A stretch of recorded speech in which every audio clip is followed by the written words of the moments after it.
So, our favorite national parks, part two.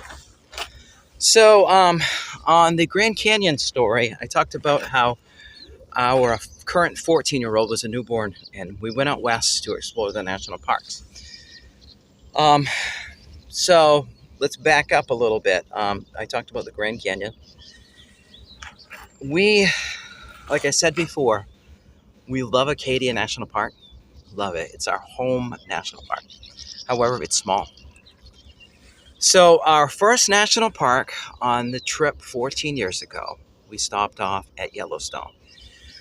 The night before, we had visited Mount Rushmore, and the hotel we were at was like maybe 20 miles from Mount Rushmore. And I was talking to a guy who he's just made it to Yellowstone, and he's going east, and we're about to go see Yellowstone the next day, going west. And I said, "Oh, you made it to Yellowstone, awesome!" And he said, "Oh, it's amazing and everything." I said, "Well, our goal is to we're kind of hopping around the national parks, not staying very long, but kind of hopping through some of the parks out west, and just to see which ones we like the most." And I said, "We plan to stay in Yellowstone for like 3 hours and make it to Idaho that same night, tomorrow night." And he said, "I don't think that you're going to be able to do that." And I said, "Why?" He said, "Do you realize how big Yellowstone is?" I said, "No."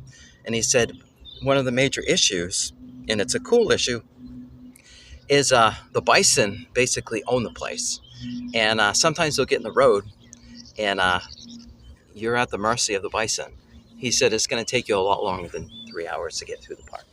I said, "Well, it's good to know. Thank you." So I told Lori, and I told her parents, and I said, "We probably need to leave a little bit earlier than we were planning. So let's get up first thing in the morning, have some breakfast, and go." So we made it to the northeast part of the park, the northeast entrance, and that's where Lamar Valley is. And we make it through. We go up all through the Rockies, weave through, in and out, in and out. And of course, we're taking pictures, got to stop and everything. And it's like, holy cow, the Rockies, the Rockies. So we make it to the northeast end, and we start seeing bison signs, bison.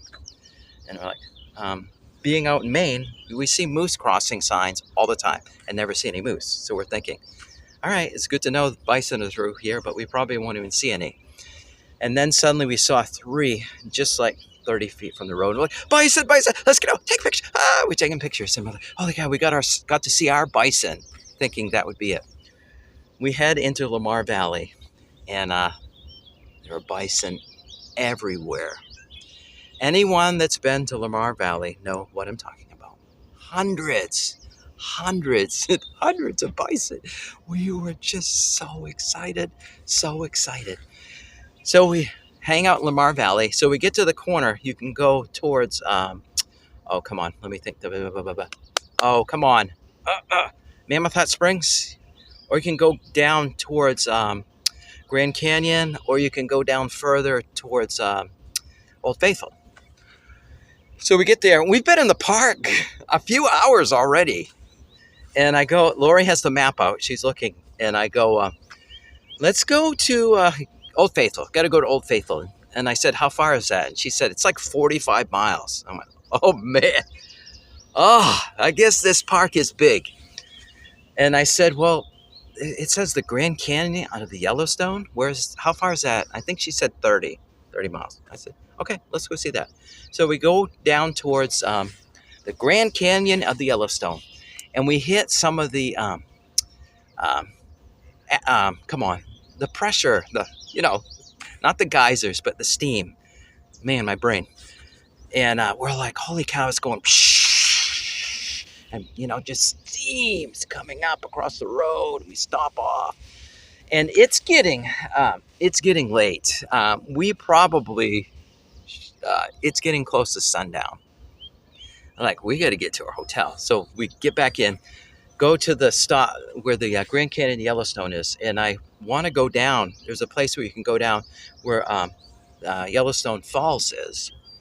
And it's switchbacks all the way down. So I run down, and then look down at the Grand Canyon of the Yellowstone. I was just like, holy cow. And with Yellowstone Falls coming down, all that water and all that pressure.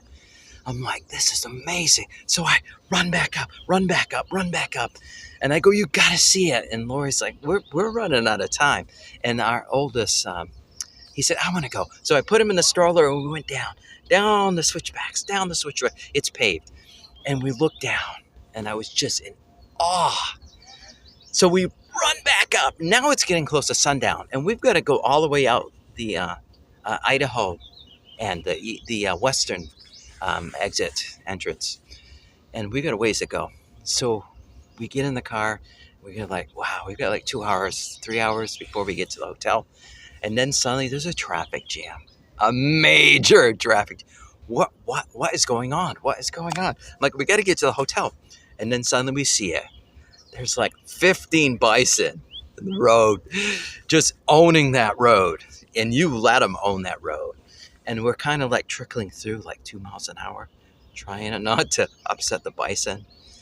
And we trickle by the bison and they're glaring at us like, hey buddy, I dare ya. So we get out of that park and we go to Idaho, and we knew we were going to make it back. And through the years, I think we've made it to Yellowstone 6, 7 times. The next year, we did a trip with my parents, and we stayed inside the park for like 5 days. And it was amazing. And through the years, we made a point. And that same trip, the same trip with my parents the next year, Grand Geyser. So we heard about Old Faithful, and Old Faithful is exactly what it is. It's very faithful. It's going to go up exactly when it's supposed to go up, but it's honestly not that spectacular. But a mile in that basin right there, a mile off in the distance, is Grand Geyser, and it is amazing. So we made a point. You've got this little window.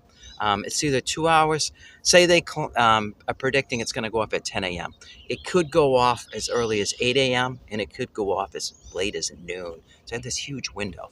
However, there's plenty of geysers in that area you can explore and just kind of stay close. Well, we got there and it was predicted to go off right when we were parking. And I said, we got to go. So we get the kids, we put them in the stroller, and Lori and I book it to Grand Geyser. My parents are like, no, thank you.